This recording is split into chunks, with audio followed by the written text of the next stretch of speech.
በስመ አብ ወወልድ ወመንፈስ ቅዱስ አሐዱ አምላክ አሜን።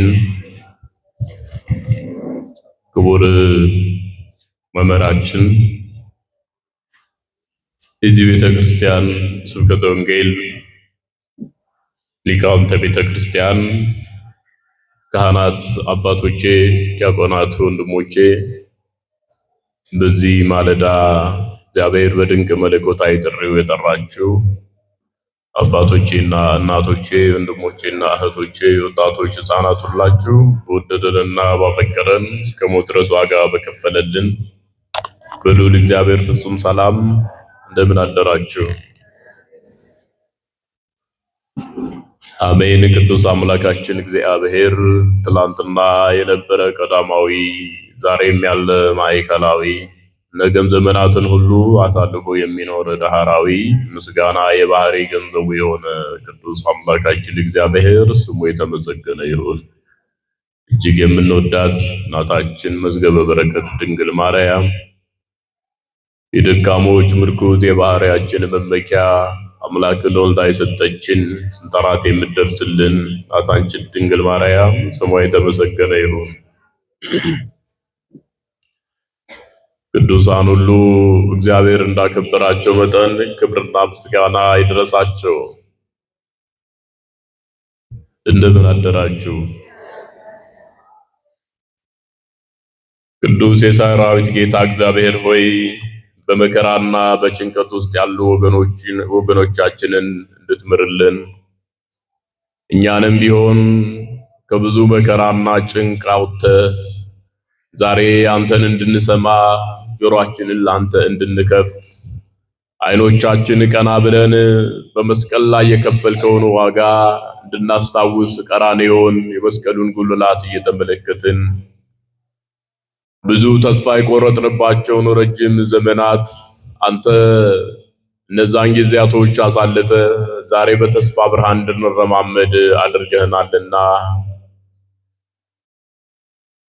የማይነጉ የሚመስሉ ወደ ውስጥ ያነባንባቸው ብዙ የመከራ ድቅድቅ የጨለማ ሌሊቶች ነበሩና እነዛን አንግተህ ዛሬ በብርሃን እንድንመላለስ አድርገህናልና በኃጢአታችን የምንወድቅባቸው የምንቀሰፍባቸው በአጭር የምንቀርባቸው ብዙ ዘመናቶችን አሳልፈ እድሜ ለንስሐ ሰጥተህ ዛሬም አንተን እንድንሰማ ወደህ ፈልገህ ጠርተህናልና ምንም የምንከፍልህ ነገር ስለሌለ ክብርና ምስጋና ላንተ ይሁን።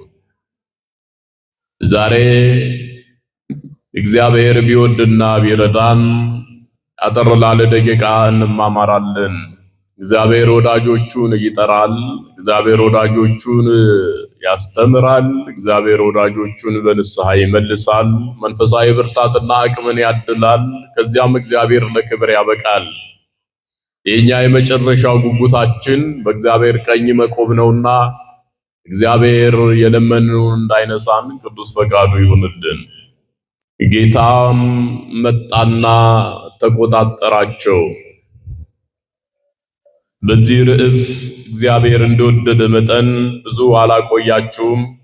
እግዚአብሔር የፈቀደልንን እንድንማማር እግዚአብሔር ይርዳን። ሁል ጊዜ ክርስቲያን የሆነ ሰው እግዚአብሔርን ቅደምልኝ ከማለት እግዚአብሔርን እርዳኝ ከማለት ሌላ በራሱ አቅምና ጉልበት የሚያከናውነው አንዳችም ነገር እንደሌለ በማመን እያንዳንዱን ነገር ለእግዚአብሔር ከመስጠት በላይ የተሻለ አንዳችም ነገር የለም። ደግሞስ እግዚአብሔር ካላበረታን እኛ ማንን? ደግሞስ እግዚአብሔር ካላቆመን በራሱ የሚቆም ማን አለ? ደግሞስ እግዚአብሔር ካልሞላልን መች ሞልተን እናውቃለን? ሁሌ በጽድቅ ጎድለን በምድር ላይ በምንፈልገው ነገር ሁሉ ጎድሎብን እንዲሁ በመከራ ነውና የምናሳልፈው። እግዚአብሔር አምላካችን በሁሉ ነገር ይረዳን ዘንድ ቅዱስ ፈቃዱ ይሁንልን። የሚናገር ቢኖር እግዚአብሔር እንደተናገረ ይበልና ይናገር። የሚያስተምርም ቢኖር እግዚአብሔር እንደተናገረ እንዳስተማረ ይበልና ይናገር፣ በራሱ አቅም የለውምና ይላል ቅዱስ ጳውሎስ። እናምናለን፣ በራሳችን አቅም የለንም። እኔም እናንተም ደካሞች ነን። ያበረታን እግዚአብሔር ግን ክብርና ምስጋና ለሱ ይሁን። ጌታም መጣና ተቆጣጠራቸው በሚል ርዕስ እንማማራለን። ይህንን ቃል የምናገኘው የቅዱስ ማቴዎስ ወንጌል ምዕራፍ 25 ቁጥር 19 ላይ ነው። እኔና እናንተ በጽድቅ ስራችን ሳይሆን አለዛም አልጋ ላይ ያልተኛ ነው የተመጣጠነ ምግብ ስለበላን አለዛም አካላዊ እንቅስቃሴ ስላደረግን ሳይሆን እግዚአብሔር ዓላማ አለውና ስለወደደ ጠብቆናል። የጠበቀን ደግሞ በዚህ ምድር ሀብት ለማካበት አይደለም፣ ያላቸው ትተውት ሲሄዱ ተመልክተናልና። እግዚአብሔር ጠብቆ እድሜ የሰጠን ደግሞ በዚህ ምድር ዝና በዝና ላይ ለማትረፍ አለዛም በስልጣን ዙፋንና ማማ ላይ ለመቀመጥ አይደለም፣ ያሉትም ትተውት ሲሄዱ ተመልክተናልና።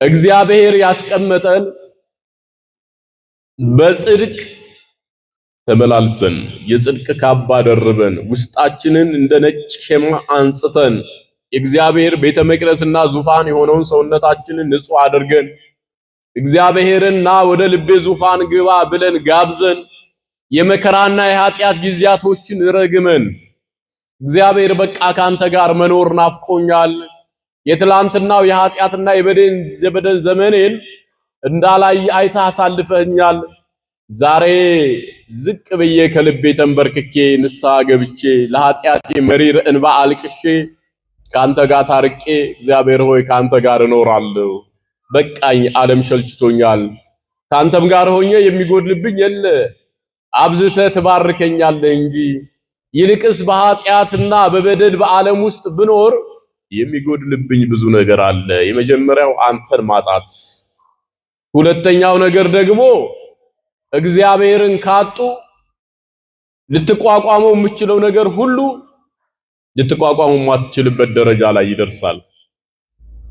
ስለዚህ በቃኝ እግዚአብሔር፣ ያለፈው ዘመን ይበቃቸዋል ብለህ እንደተናገርክ ያለፈው ዘመን ይበቃኛል፣ አሁን ዛሬ ላይ ካደረስከኝ እግዚአብሔር በዚህ እድሜ ብዙ አይቻለውና በንስሐ ተመልሼ አንተ በሰውነቴ ከብረ ቅዱስ ሥጋህና ክቡር ደምህን በልቼ ጠጥቼ አንተ ከኔ ጋር እኔ ከአንተ ጋር አንድ ሆነን ለክብርህና ለስምህ እየዘመርኩ እኖራለሁ ከማለት በላይ ለክርስቲያን አማራጭ የለውም። ምክንያቱም እዚህ ምድር ላይ ምንም የሚያስደስት አለዛም ደግሞ ምንም ወንዝ የሚያሻግር ምንም ነገር የለም። እግዚአብሔርን ይዘን እስከ መጨረሻው እቅታ ድረስ እንድታመን ቅዱስ ፈቃዱ ይሁንልን። ጌታ መጣና ተቆጣጠራቸው። የቅዱስ ማቴዎስ ወንጌል ምዕራፍ 25 ቁጥር 19። የዚህ ትምህርት መሰረታዊ ዓላማ በዚህ ውጣ ውረድ በበዛበት ዓለም ውስጥ ስንኖር አንድ ቀን ደስታ፣ ሌላ ቀን ኃጢአት፣ ሌላ ቀን ሐዘን፣ አንድ ቀን ማግኘት፣ ሌላ ቀን ማጣት፣ አንድ ቀን ሳቅ፣ ሌላ ቀን እንባ በሚፈራረቅበት ዓለም ውስጥ ስንኖር እግዚአብሔር የሰጠንን ሰማያዊ አደራ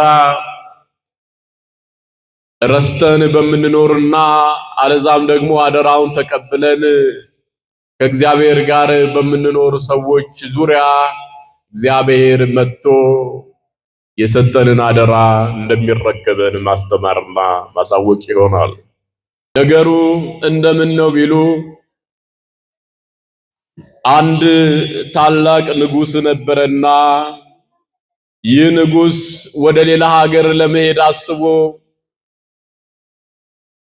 ያለውን ሀብት ሁሉ ለሚወዳቸው ወዳጆቹ ጠራና አከፋፈለ ይላል። ካከፋፈላቸው በኋላ የሚቀር አይደለም፣ መጥቼ እቀበላችኋለሁ፣ ዕዳ ነው፣ ዕዳ ደግሞ እንቅልፍ አያስወስድም፣ ዕዳ ደግሞ እረፍት አይሰጥም። ስለዚህ በሰጠዋችሁ ገንዘብ አትርፋችሁ ነግዳችሁ ወጣችሁና ወርዳችሁ እኔ ስመጣ ያተረፋችሁትን ጭምር ስጠይቃችሁ ታስረክቡኛላችሁ አላቸው። እናንተ ወጥታችሁና ወርዳችሁ ነግዳችሁ አትርፋችሁ ተንከራታችሁ ባተረፋችሁት ገንዘብ እኔ እጥፍ ድርብ የሆነ ሽልማት እሸልማችኋለሁ ብሎ ጌታ ጠራና ለወዳጆቹ ለአገልጋዮቹ ሰጣቸውና ወደ ሩቅ ሀገር ወደ ሌላ ሀገር ሄደ ይላል። ከዚህ በኋላ እንደምን አደራችሁ።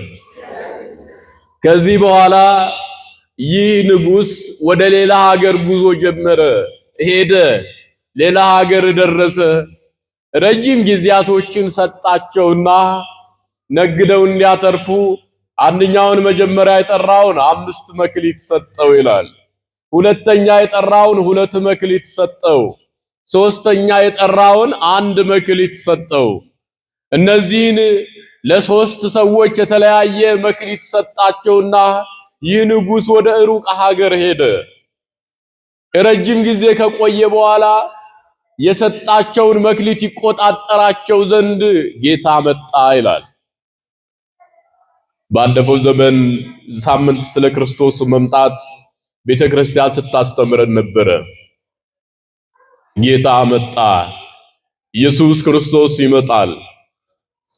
ስለዚህ ንጉሥ ብዙ ቆይታ በኋላ ተመለሰ፣ መጣና እነዛን የሰጣቸውን ባሪያዎቹን፣ አገልጋዮቹን፣ ልጆቹን ጠራቸውና የሰጣችሁ ስጦታ አለ፣ ምን አደረጋችሁ አላቸው።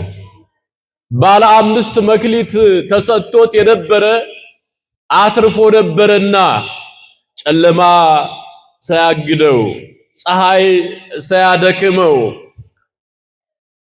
የንጉሥ አደራ አለብኝ ብሎ የራሱን አደራ ትቶ ለንጉሡ አደራ ሲፋጠን ነበረና ከንጉሡ የሚያገኘውን ሽልማት እያሰበ ድካሙን ሁሉ ወደ ጎን ትቶ ነበረና ባለ 5 መክሊት የተሰጠው ተጠራና ሲመጣ ንጉሥ ሆይ፣ ጌታ ሆይ፣ ለኔ የሰጠኸኝ ያው ታውቃለህ 5 መክሊት ነው። 5ቱ መክሊት ያለ እረፍት ስደክም እስከምትመጣ ድረስ ኖሬ ሌላ 5 መክሊት አትርፌያለሁ። ጌታ ሆይ 10 አድርጌ አምጥቻለሁና ተረከበኝ አለው። ንጉሡ ደስ አለውና ተረከበው። አንተ ታማኝ ነህ፣ አንተ የእውነት ወዳጄ ነህ፣ አንተ የልብ ልጄ ነህ፣ ከልብ የምወድ ልጄ ነህ፣ ታምነህልኛል፣ 5 ሰጥቼ 5 አትርፈሃል፣ መክሊትህን በአግባቡ ተጠቅመሃል፣ አንተ እውነትም ታማኝ ነህ፣ ለአንተ ሰጥሃለሁ ያልኩህ ሽልማት አለ፣ ጠብቅ አለው። ባለ 2 የተሰጠው ቀረበ። እንዴት አደረግህ ልጄ? 2 መክሊት ሰጥቼ ነበረ፣ እንዴት አድርገሃል አለው። ጌታ ሆይ አንተ ሰጥተኸኝማ ምን እንቅልፍ ይወስደኛል? ይሄው እኔም ስደክም ስወጣ ስወርድ ኖሬ 2 መክሊት አትርፌ 4 አድርጌ አምጥቻለሁ። ጌታ ሆይ ተረከበኝ አለው። አንተ ታማኝ፣ የዋህ፣ ደግ፣ ቅን፣ ብርቱ፣ ጻድቅ የሆንክ አገልጋይ ነህ። አትርፈ ስላገኘሁ ደስ ብሎኛል። ካተረፍከው በላይ ደግሞ ዋጋ አለ። በእኔ ዘንድ አትርፎ እንጂ አብዝቶ እንጂ አምልቶ እንጂ እጥፍ አድርጎ እንጂ በእኔ ዘንድ ዋጋ የሚከፈለው በጥቂቱ አይደለም። ጠብቀኝ አለው። እዛው ቆመዋል። እናንተ እንዲገባችሁ ነው። ከዚህ በኋላ 3ኛው መጣ። ልጄ፣ ወዳጄ 1 መክሊት ሰጥቼ ነበረ። ያቺን 1 መክሊት እንድትነግድባት ነግሬኝ ነበር። መጥቼ እቀበልሃለሁ ብዬ ነበርና እንደው እንዴት አደረካት አለው። አይ እንደው ጌታ ሆይ አንተ ካልዘራህበት የምትለቅም ካላበቀልክበት የምታጭድ አምላክ መሆንክን አውቃለሁና ይቺ አንድ መክሊት ስነግድ ብትከስርብኝ እንደማትለቀኝ ስለማውቅ መክሊትክን ወስጄ ቀብሬያታለሁ አለው። እንዴት እኔ ካልዘራሁበት የማጭድ አምላክ ነኝ? ካልተከልኩበት የምፈልግ ጌታ ነኝ? እንዴት እንደዚህ ያልክ? ለምን ሐኬተኛ ትሆናለህ? ለምን ትምክህተኛ ትሆናለህ? ለምን በልብ ውስጥ ትዕቢት እንዲሞላ ትፈቅዳለህ? ልብህ ለምን ይደነድናል? ለምን ፍቅር አይኖርህም? ለምን ክብር አይኖርህም? ለምንስ ደግሞ የትህትናና የጽድቅ ቃል አትናገርም? እንዴት እንዲህ ልትል ደፈርክ አለው። ጌታ ሆይ በኋላ ከምትቀጣኝ፣ በኋላ ከምትገድለኝ፣ በኋላ ከምታስረኝ፣ ከምታስጨንቀኝ ብዬ ቀብሬያታለሁ።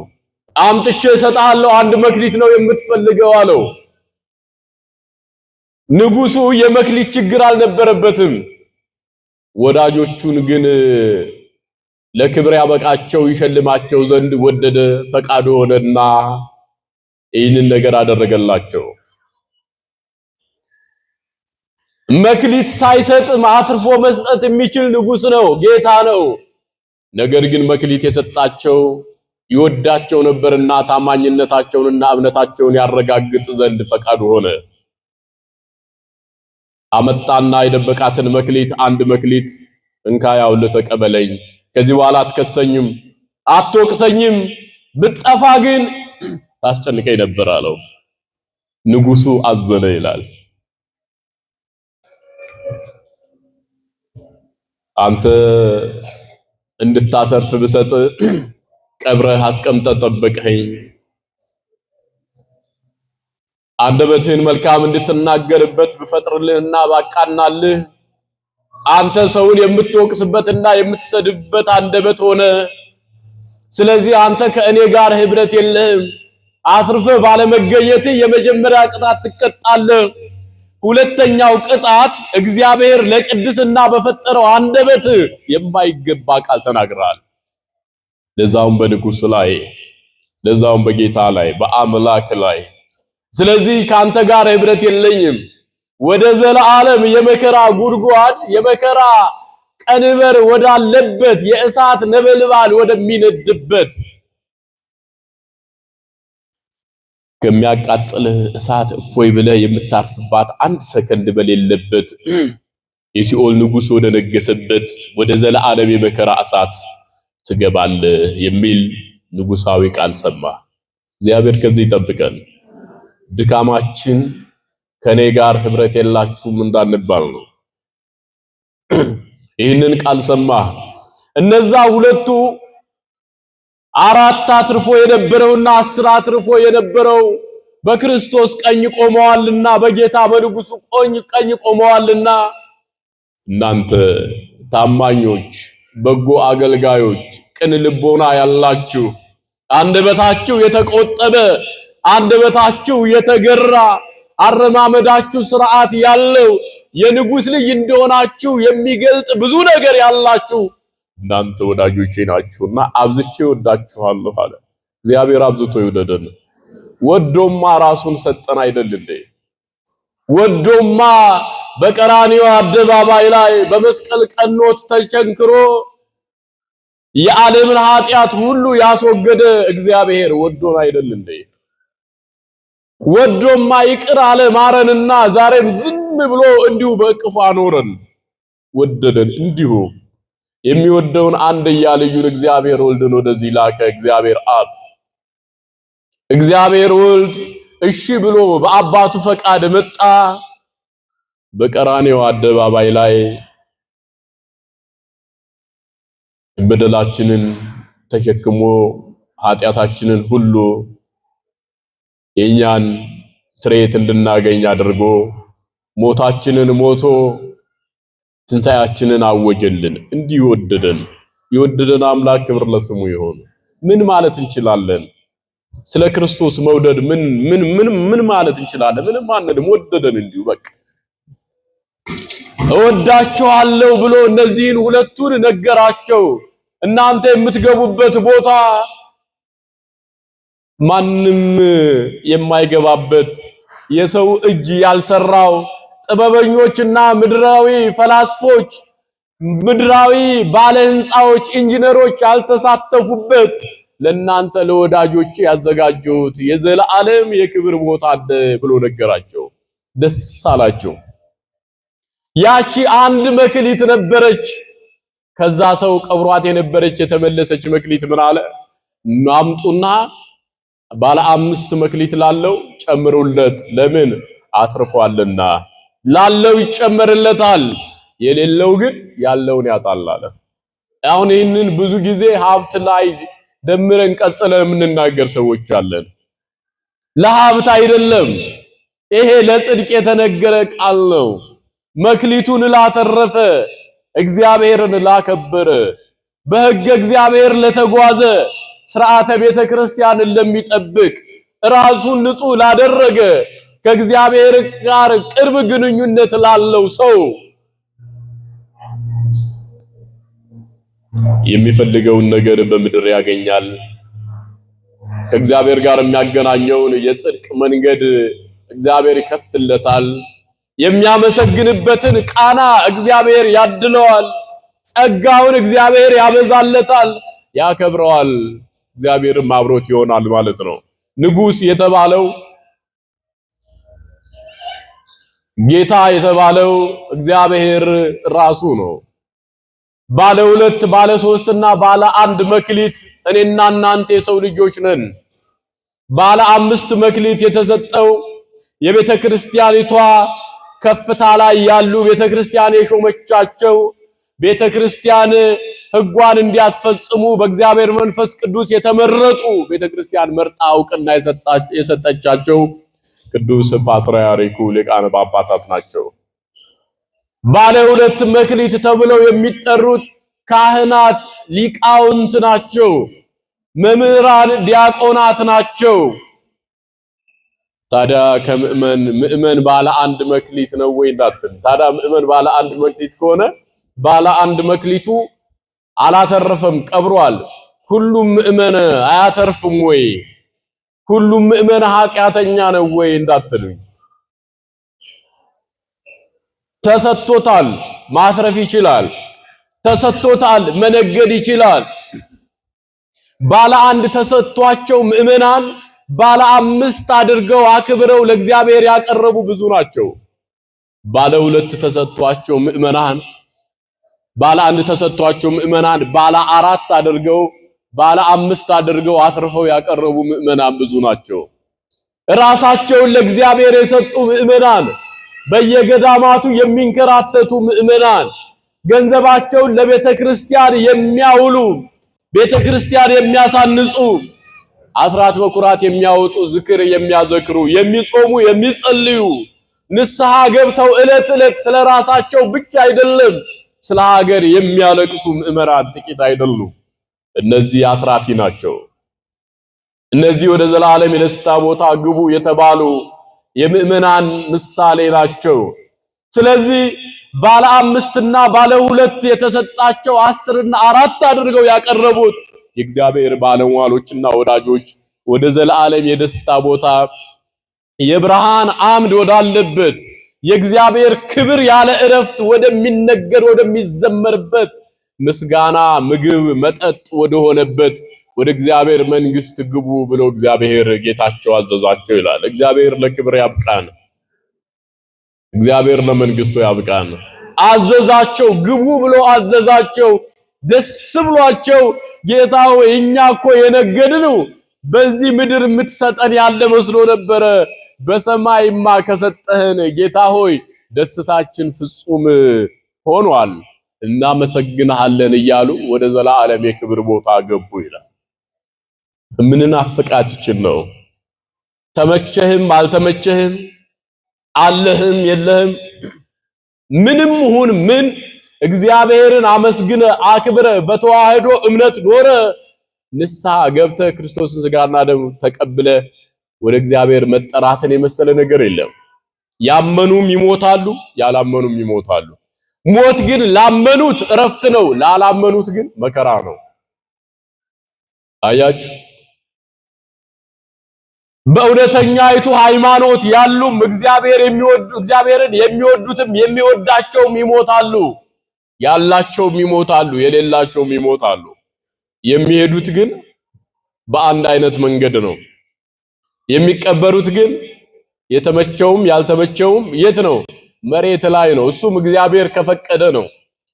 እሱም መሬት አካላችን አስከሬናችን መሬት የሚቀበረው በስርዓት ፍታት ተደርጎልን የምንቀበረው እግዚአብሔር ከፈቀደ ነው። በዚህ ዘመንማ ስንቱ የአውሬ ቀለብ ሆነ መሰላችሁ አይደል እንዴ?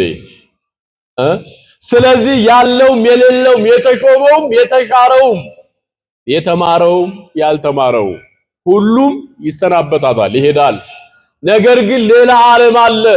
እንደናንተ ቁጭ ብሎ እግዚአብሔርን ለሚናፍቅ ራሱን ለእግዚአብሔር ላስገዛ እንደና አራቱና እንደ ሁለቱ ባለሟሎች አትራፊ የሆነ ሰው ጆሮውን ቃል እግዚአብሔር እንዲሰማ ለፈቀደ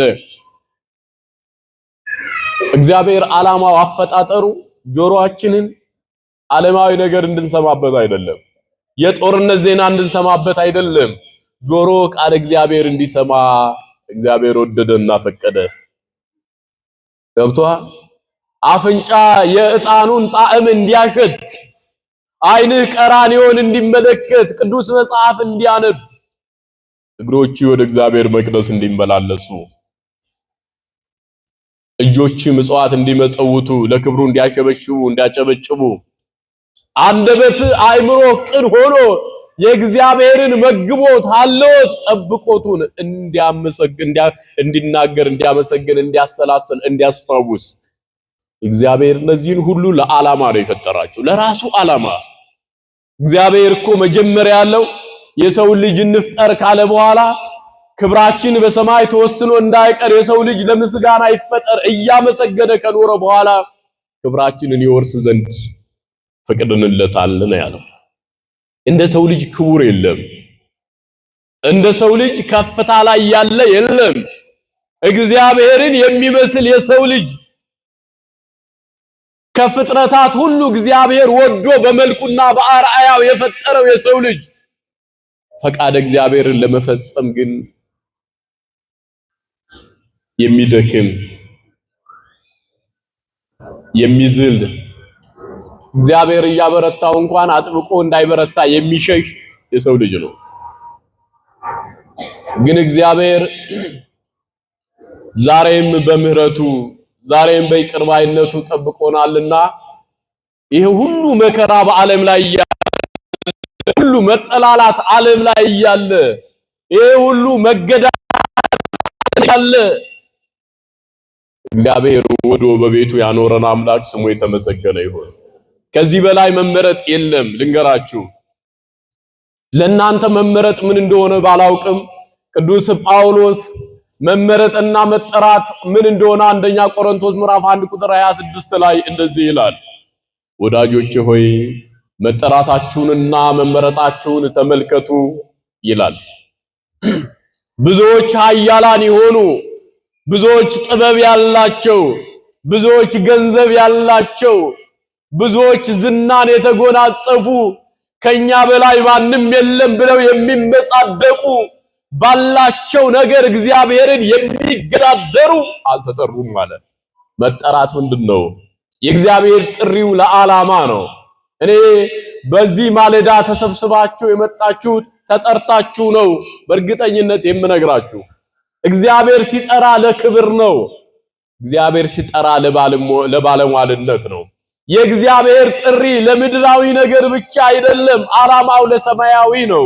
ሰማያዊውን ነገር ሲሰጣችሁ ደግሞ ምድራዊው ነገር ተራ ነው።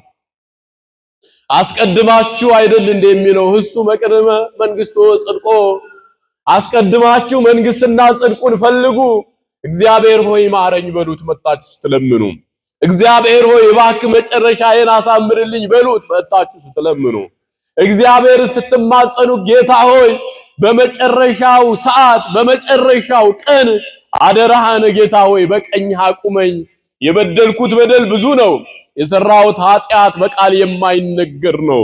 ብዙ ታውቃለህ፣ ለኃጢአት የበረታ ልብ ለንስሐ መነሳሳት አቅቶታልና በቃ ጌታ ሆይ አሁን እጄን ያዝና አንሳኝ፣ በጽድቅ ማማ ላይ ልቀመጥ፣ በንስሐ ውሃ እጠበኝ፣ ካንተ ጋር ልታረቅ ጌታ ሆይ አብሬህ ልኑር በሉት። ይህ ለምኑት።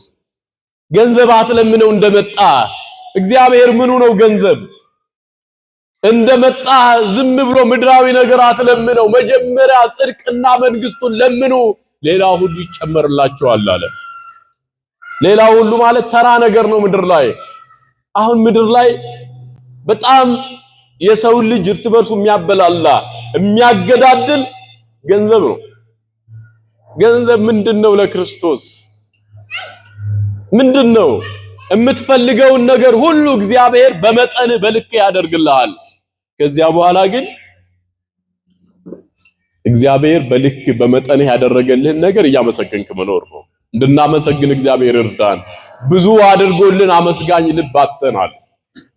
ብዙ ነገር ሰርቶልን እግዚአብሔር የቀረብን ነገር አለ ብለን እግዚአብሔርን ብዙ ጊዜ አማረነዋል። ያደረገልን ግን ብዙ ነገር ነው።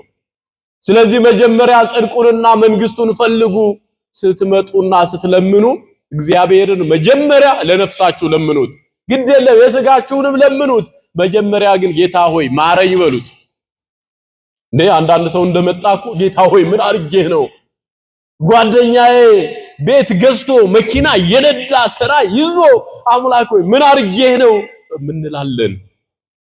ግድ የለም በሉት። ይሄንንም ግን መጀመሪያ ማረኝ በድያለሁ በሉት። ተጣላችሁት ሰው ጋር ወይም ደግሞ አስቀየማችሁት ወዳጃችሁ ጋር ስትሄዱ መጀመሪያ ብር አበድረኝ ነው እንደምትሉት? ይቅር በለኝ አይደል የምትሉት? መጀመሪያ እግዚአብሔርን ይቅርታ ጠይቁት። ሌላው ነገር ተራኮ ነው።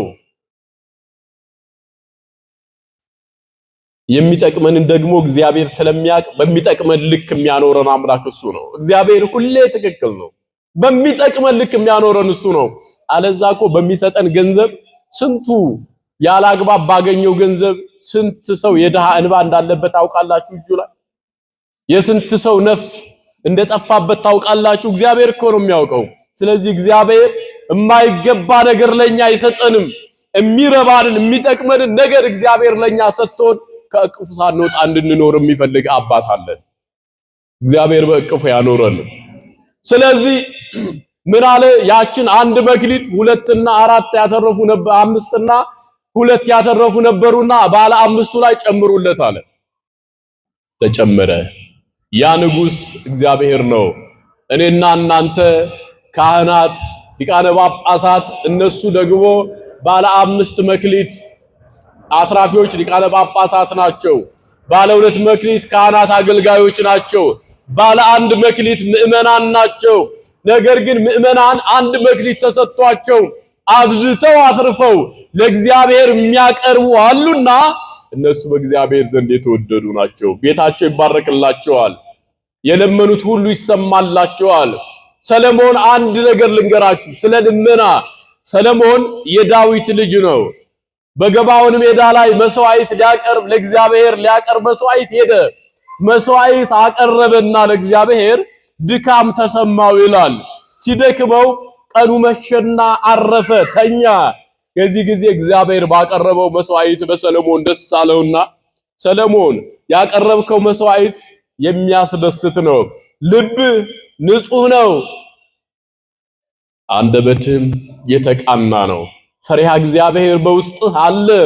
ንጉስ ሰለሞን የምታስተዳድረው ሕዝብ ፍርድ እንዳይጓደልበት እንባ እንዳያለቅስ አብዝተህ ትጨነቃለህና ያቀረብከው መስዋዕት ተቀብያለሁ አለው እግዚአብሔር። መስዋዕታችን ይቀበልልን። ጸሎት እኮ መስዋዕት ነው። ይሄ ቃል እግዚአብሔር እኮ መስዋዕት ነው። ቁጭ ብላችሁ የምትሰሙት እኮ እናንተ ጊዜያችሁ መስዋዕት ነው። ጆሮአችሁ፣ አእምሮአችሁ ለእግዚአብሔር መስጠት፣ እግዚአብሔርን ማሰብ ይሄ እኮ መስዋዕት ነው። ለእግዚአብሔር የሚቀርብ ልዩ ልዩ መስዋዕት እኮ አለ። የምትሰጡት ገንዘብ እኮ መባ ነው፣ መስዋዕት እኮ ነው። ይዛችሁት የምትመጡ ጧፍ፣ ዕጣን፣ ዘቢብ ይሄ ሁሉ መስዋዕት እኮ ነው። ጉልበታችሁ መስዋዕት ነው። መስዋዕታችንን ይቀበልልን እግዚአብሔር። የሰለሞንን መስዋዕት እግዚአብሔር ተቀበለለትና ሰለሞን ተኛ ይላል። ሰለሞን በተኛበት ሰዓት እግዚአብሔር ምን ብሎ ጠየቀው? ሰለሞን መስዋዕትህን ወድጄዋለሁ፣ እኔ አምላክ ተቀብዬዋለሁ። አንተ አባቴ የሚመራውን ሕዝበ እስራኤልን እየመራህ ነው። እንግዲህ ምን እንድለምን ትፈልጋለህ? የፈለገህን ነገር ለምን እሰጥሃለሁ አለው። እናንተ አሁን በሰልፍ አድርጎ እግዚአብሔር መጥቶ የፈለጋችሁትን ነገር እሰጣችኋለሁ ለምኑ ብትባሉ ነው የምትሉት? ልክ ነው። ሰው ነው። ምድራዊ ነገር ያስጨንቀናል። ሰው ነን። ምናልባትም እንደ ሰው ስናስብ እግዚአብሔርን ከረሳን ምን አለኝ ብለን ልንጨነቅ እንችላለን። እግዚአብሔር ከሌለበት ባለጸግነት ግን እግዚአብሔር ያለበት ድህነት እጅጉን የተሻለ ነው። እኛ ግን እግዚአብሔርን ይዘናል። ድሆች ሲመስሉን ባለጸጎች ናቸው ብሎ ቅዱስ ጳውሎስ የተናገረው ድሆች ናቸው ይሉናል፣ ባለጸጎች ነን አለ። ሁለተኛ ቆሮንቶስ ምዕራፍ 6 ላይ አያችሁ፣ ምንም የሌላቸው ይመስለናል እንመስላቸዋለን፣ ሁሉ ግን የኛ ነው አለ። የኛ ያልሆነ ምን አለ? እግዚአብሔርን ከመያዝ በላይ ባለጸግነት ምን አለ? የእግዚአብሔር ልጅ ከመሆን በላይ ባለጸግነት ምን አለ? ለምነን ከመሰማት በላይ ለእግዚአብሔር ጠይቀን መልስ ከማግኘት በላይ አልቅሰን እንባችን እንዲታበስ እግዚአብሔር ቀርቦ አይዟችሁ ብሎ እያጽናናን ከዚህ በላይ የኛ ያልሆነ ምን አለ? የኛ ያልሆነ ምን አለ? ሁሉ የኛ እኮ ነው። ሁሉ የኛ ነው አለ ቅዱስ ጳውሎስ። ስለዚህ ምን አለው ሰለሞንን? ጠይቀኝ፣ የፈለገን ጠይቀኛል። አሁን እኛ ቢጠይቀን አንዳንዱ አረ ኪራይ ሽችት አድርጎኛል ጌታ ሆይ በቃ አንድ ክፍል ቤት ስጠኝ። አንዳንዱ ደግሞ ጌታ ሆይ እኔ ትዳር የለኝም፣ እኔ አልወለድኩም። ሌላው ደግሞ እኔ አልወለድኩም ትዳር መስርቻለሁ ግን አልወለድኩም። ሌላው ደግሞ እንዴ ቆይ ምን አርጌ ነው እስካሁን ድረስ ጌታ ሆይ ከጓደኛ በታች አደረከኝ እንላለን። ብቻ ብዙ ነው ልመናችን፣ እናውቀዋለን። ምን እንደምንለምን እግዚአብሔር ያውቃል፣ እኛም እናውቀዋለን። ልባችን ውስጥ ያለ ለምኑ ብሎናል እኮ እሱማ እኮ ለምኑ ይሰጣችኋል፣ አንኳኩ ይከፈትላችኋል፣ ፈልጉ ታገኙኛላችሁ። ምንም እኮ የነሳን ነገር የለም እግዚአብሔር። በቃ እግዚአብሔርን የምትፈልጉ መጣችሁ ማንኳኳት ነው ቤተ መቅደሱን። ቤተ መቅደሱን ብቻ አይደለም መጀመሪያ ልባችሁን ክፈቱት። ኑና ከዛ መጋረጃውን እየዳሰሳችሁ ቤተ መቅደሱን እየተመለከታችሁ እግዚአብሔር ሆይ አሁን ዛሬ ጸሎቴን ስማ ብላችሁ መፈለግ ነው አለ። ክርስቶስ ታገኙታላችሁ። እግዚአብሔር እኮ ቅርብ ነው። እኔ የሩቅ አምላክ አይደለሁም የቅርብ አምላክ ነኝ አለ። እምነት ስለሌለን እንጂ አሁን ተናግረን በቅጽበት አሁን እኮ መልስ የሚሰጠን አምላክ እኮ ነው። የሚፈልገው ከኛ ንጹህ ልብ፣ የዋህነት፣ ቅንነት፣ እምነት፣ ንስሐ ይሄ ነው። በቃ ሶስት ነገር ነው እግዚአብሔር ለማግኘት የሚያስፈልገው።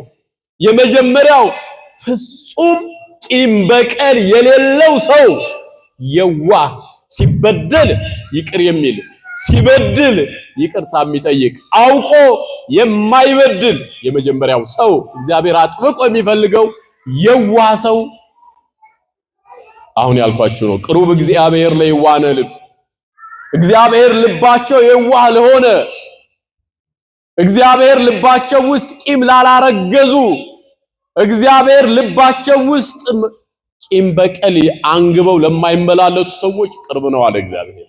የዋህ ሁኑ። እሺ የዋህ ብልጥ ነኝ አትበሉ፣ የትም አትደርሱም። የዋህ ሁኑ። ማድረግ እየቻላችሁ አታድርጉ። ማሳሰር እየቻላችሁ ተዉ። መበቀል እየቻላችሁ ተዉ፣ ይቅር በሉ ስለ እግዚአብሔር ብላችሁ። እንዴ እኛ ፍጡር ሆነን የምንበቀል ጊዜ የምንጠብቅ እኛ ማንን? ክርስቶስ ማጥፋት እየቻለ ጦሩን ጎኑን በጦር ሲወጉት፣ ተጠማው ሲላቸው ሐሞት ሲያጠጡት፣ የሾህ አክሊል አምጥተው ሲደፉበት፣ ሲዘባበቱበት፣ ልብሱን አውልቀው ሲካፈሉት፣ መሬት ተከፈችና ዋጫቸው ቢላት በቅጽበት መሬት የምትታዘዝለት አምላክ እንዳልነበራችሁ ሁሉ ቢላቸው እንደ አቧራ ብን ብለው የሚጠፉ ይሄ ሁሉ ማድረግ እየቻለ ምን እየቻለ አልኳችሁ? ነገሩ ማድረግ እየቻለ በሉ። ምን እየቻለ? ማድረግ እየቻለ ግን ምንድነው ያለው? የሚያደርጉትን ያውቁምና ምንድነው ያለው? ታዲያ እግዚአብሔር ኢየሱስ ክርስቶስ ማድረግ እየቻለ ማከናወን እየቻለ ማጥፋት እየቻለ የሚያደርጉትና አያውቁምና ይቅር በላቸው ካለ ኢየሱስ ክርስቶስ እኛ ማድረግ ሳንችል እንደምንም ጊዜ ጠብቀን እናደርጋለን ብለን ቂም አርግዘን የምንመላለስ በቀለኞች እኛ ማነን እኛ? እከሌን ቀን ይሙላልኝ የምትል ካለ እከሌን አልለቀውም ጎርቶኛል የምትል ካለ ይቅርብህ።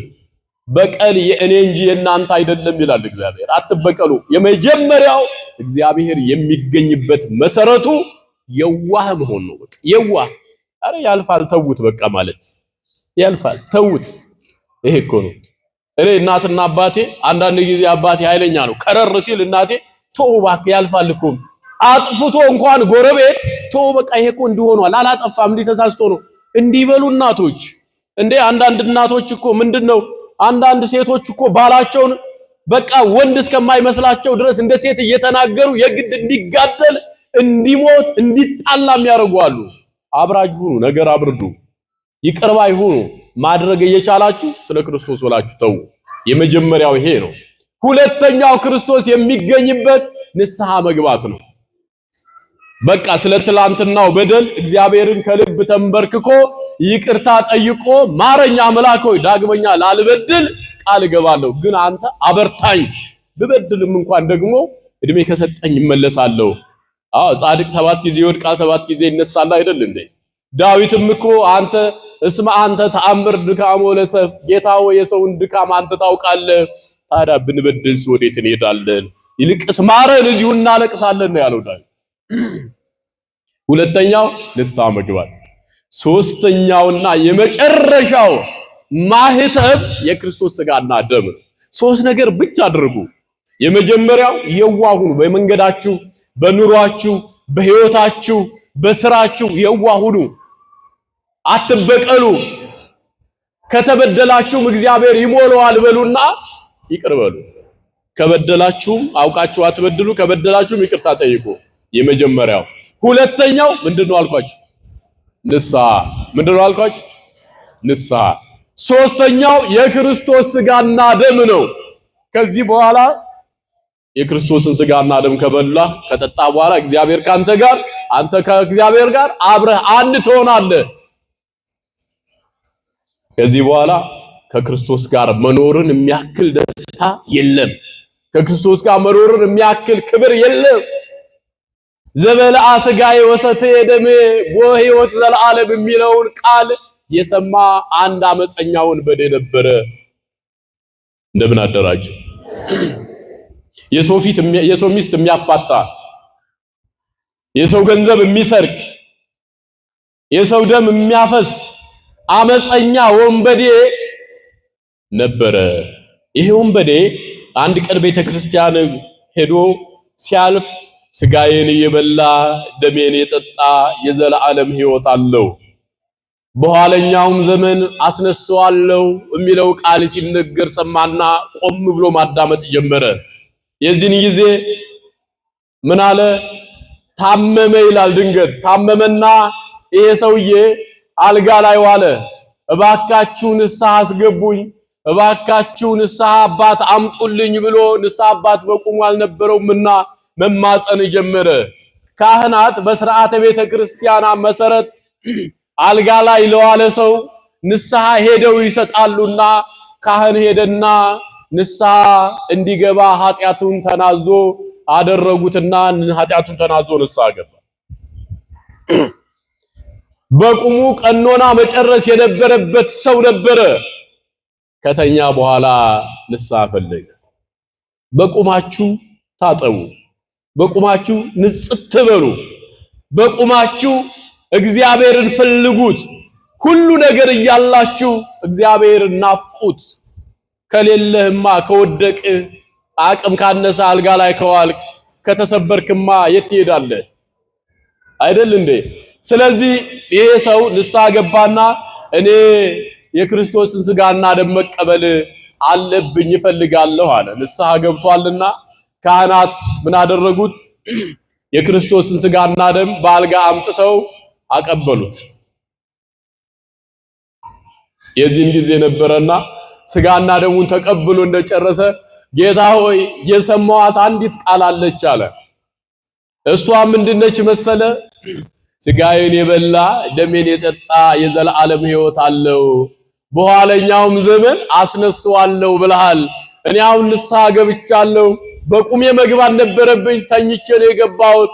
ከቻልክ አድነኝና ከዚህ የበለጠ ይቅርታ ልጠይቅ፣ ካልቻልክም እንግዲህ ከተውከኝም ዝም ካልከኝም አለ ስጋን በልቻለሁ ደምን ጠጥቻለሁ፣ አንተ ከኔ ጋር እኔ ካንተ ጋር እዋሃዳለሁ፣ እምቆመው በቀኝ እምቀመጠው በዘላለም የክብር ቦታ ነው። አለዛ ግን ደግሞ አትቀመጠም ካልከኝ አብረን ወደ ሲኦል እንወርዳለን። አያች እምነቱ ነው የሚገርመው። እዚህ ላይ ምንድነው እምነቱ ነው የሚገርመው። ምንድነው ያለው? ይችን ቃል ሰምቷልና ስጋና ደሙን ለመብላት ለመጠጣት ይናፍቅ ነበር። ቆሞ ዛሬ ነገ እያለ ጉልበት ቢኖረው ባይታመም ዛሬ ነገ እያለ ይቆይ ነበር። ታመመ። ሲታመም ቶሎ ክርስቶስን ስጋና ደም አቀብሉኛል። ይችን ሰምቷል፣ አምኗል። እንደሰማ አያችሁ፣ ሰምቷል። ከዚያ በኋላ ምን አደረገ? ስጋና ደሙን ተቀበለ። ንስሐ ገብቶ ምን አለ? ስጋዬን የበላ ደሜን የጠጣ እኔ ከሱ ጋር እሱ ከኔ ጋር አንድ ይሆናል የሚል ቃል ሰምቷልና አንድ ሆነናል እኮ ጌታ ሆይ አለ። አሁን በኔ ውስጥ ያለው አንተ ነህ አለ። በአንተም ውስጥ ያለሁት እኔ ነኝ። ያንተ ስጋ ከኔ ስጋ ጋር ተዋህዷል፣ ያንተ ደም ከኔ ደም ጋር ተዋህዷል። ስለዚህ አንድ ነን፣ አልተለየንም። ከዚህ በኋላ ለራስ ስትል ወደ ገነት ታስገባኛለህ አለ። ለምን? ስጋ ከስጋዬ ጋር ነው፣ ደም ከደሜ ጋር ነው። ተኝቼ አልነበረም ይቅርታ መጠየቅ ያለብኝ። ሙሉ አካል እያለ ጉልበት እያለ ተመላልሼ ነበር አንተ መጠየቅ ያለብኝ። አድነኝና ምርር ባለ እንባ የምትፈልገውን ነገር አድርጌ ንስሐ ገባለሁ አለ። ያ ሰው ይችን ስጋና ደም ከተቀበለ በኋላ ለራስ ስትል ወደ ገነት ታስገባኛለህ፣ ደም ከኔ ጋር ደም ጋር ስጋ ከስጋዬ ጋር ነው፣ ዳግመኛ አልበድልም፣ አድነኝ አለ። ያ ሰው በዚህ እምነቱ ዳነ ይላል። አያችሁ፣ የክርስቶስ ስጋና ደም ከደዌ ስጋ ከደዌ ነፍስም ይፈውሳል። ስለዚህ ጌታ መጣና ተቆጣጠራቸው። አሁን ምን የሰጠን መክሊት አለ? የምጽዋት መክሊት አለ። ምጽዋት እንድንሰጥ እግዚአብሔር ምጽዋት እጁን ለምጽዋት የዘረጋለት ሰው አለ። ጸሎት እንዲያደርስ የዘረጋለት ሰው አለ። አንደበቱን ያቃናለት ቁጭ ብሎ እንዲሰማ እግዚአብሔር ልቡን ያቃናለት ሰው አለ። ዝክር እንዲያዘክር መልካም ነገር እንዲያደርግ እግዚአብሔር ያቃናለት ሰው አለ። እያንዳንዱ ሰው የተለያየ መክሊት አለው። የመቀደስ፣ የመባረክ፣ የማስተማር፣ የመዘመር እያንዳንዱ የማዳመጥ መክሊት አለ። ይህንን መክሊት ጌታ ይመጣና ይቆጣጠራቸዋል። ቁጭ ብላችሁ መስማት የተሰጣችሁ መክሊት፣ ይሄን መክሊት የታደላችሁ ቃል እግዚአብሔር ሰምተሃል ወይ ተብለህ ትጠየቃለህ። ቆሞ ቀድሶ ማቅረብ የሚችለው ካህን ቀድሳ አቅርበሃል ወይ ብሎ ጌታ ይመጣና ይጠይቀዋል። ጌታ መጥቶ በሉስቲ ጌታ መጣና ተቆጣጠራቸው። ጌታ ይምጣ ወይ? ባለፈው ስለ ክርስቶስ መምጣት ተነጋግረናል። ይምጣ? እርግጠኞች ናችሁ? ይምጣ? እንግዳ ሲመጣ መዘጋጀት ያስፈልጋል። አሁን ይምጣ ማለት አይደለም። ለምሳሌ እናንተ ጌታ ይምጣ ብላችኋል። አንድ የቀበሌ ሊቀመንበር እቤታችሁ ምሳ ልትጋብዙት ብታስቡ እንደው ብታረጉት ቤትን ታጸዳለህ፣ የምግብ ጠረጴዛን ትወለውላለህ፣ ልብሶችን ሶፋን ታስተካክላለህ፣ ሳህኑን ጽዱ ታደርጋለህ። ቤት ጥሩ እንዲሸት ብዙ ዋጋ ትከፍላለህ። ይህ ለምድራዊ ባለስልጣን የምከፍለው ዋጋ ነው። ክርስቶስ ይምጣ ማለት አይደለም። እሱማ ይመጣል እኮ አትምጣም ብትለው አይቀርም፣ ይመጣል። ጊዜውን ነው የሚጠብቀው።